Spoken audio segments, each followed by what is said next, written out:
Hello students, एक बार फिर से स्वागत है आपका हमारे नए लेक्चर में।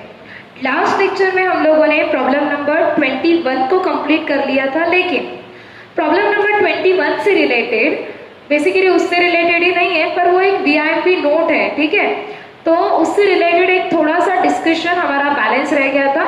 वो डिस्कशन अभी हम ये लेक्चर में कंप्लीट कर लेंगे। देखो, आप लोगों को आपके एप्लीकेशन में और व्हाट्सएप ग्रुप में एक इमेज मिल जाएगा वीआईपी नोट का। वो वीआईपी नोट प्रॉब्लम नंबर 21 के बाद आपको लिखना है। जो वीआईपी नोट आपको मिलेगा वो कब लिखना है? प्रॉब्लम नंबर 21 के बाद, ठीक है। किससे रिलेटेड रहेगी? वो रहेगी ओपनिंग और closing stock of finish goods से रिलेटेड। देखो, उसमें क्या लिखा रहेगा वो मैं यहाँ डिस्कस कर देती हूँ। बहुत ही सिंपल सा पॉइंट है, ध्यान दो। पहला पॉइंट, ये आप चीज लिखेंगे नहीं। देखो, बोला है if production is more than sold unit, यानी अगर प्रोडक्शन यूनिट्स, कौन से यूनिट बोलो?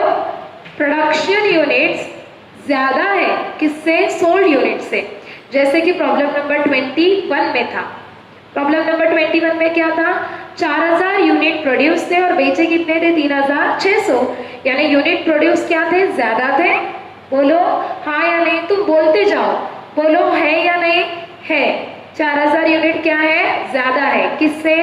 सोल्ड यूनिट से। 4000 क्या था? Production unit.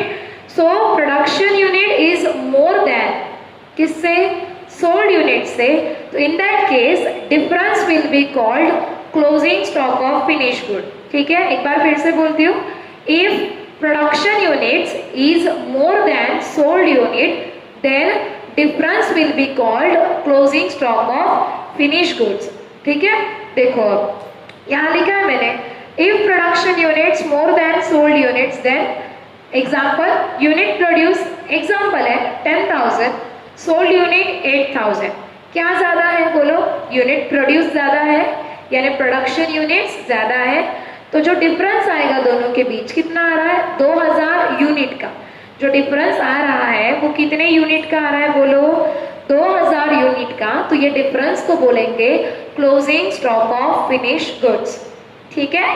नेक्स्ट, दूसरी सिचुएशन देखो, इधर ध्यान दो। If sold unit is more then production unit, इसके उल्टा है जो अभी मैंने पढ़ाया, उसके बिल्कुल उल्टा।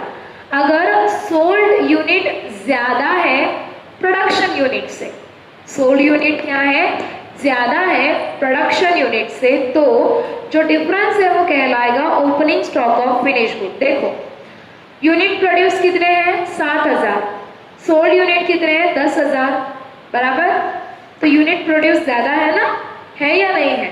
ठीक है। तो डिफरेंस जो कहलाएगा, ये जो डिफरेंस है कितना है? 3000 यूनिट्स का, ये डिफरेंस कहलाएगा opening stock of finish good. Opening stock of finish good. Clear हो गया? कौन सी सिचुएशन हम लोगों ने पढ़ ली? पॉइंट 1 की। कौन से प्रॉब्लम में? प्रॉब्लम नंबर 21 में। एक बार फिर से एक ही कंसेप्ट को पकड़ के चलते हैं। अगर प्रोडक्शन यूनिट ज्यादा किससे? सोल्ड यूनिट से, ठीक है। तो डिफरेंस को कहलाएंगे closing stock of finish good. Obviously units में ही आएगा, वैल्यूएशन आप लोगों को करना है। और अगर प्रोडक्शन यूनिट्स कम है, प्रोडक्शन यूनिट्स कम है, ठीक है, मतलब सोल्ड यूनिट क्या हो गए? ज्यादा हो गए, ठीक है। तो डिफरेंस कहलाएगा opening stock of finish good, ठीक है।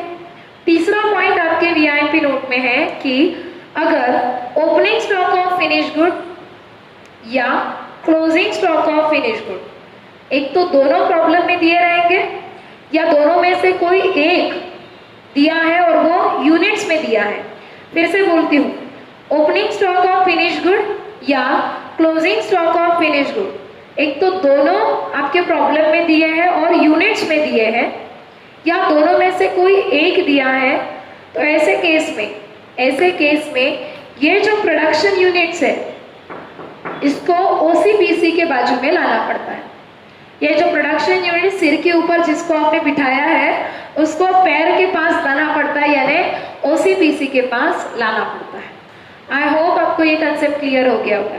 तो आपको जो वीआईपी नोट मिलेगी उसका हमने डिस्कशन कर लिया है।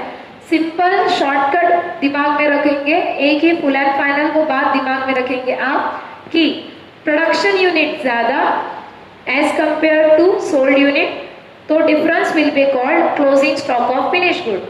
अगर प्रोडक्शन यूनिट्स कम है as compare to sold unit, then difference will be called opening stock of finish good.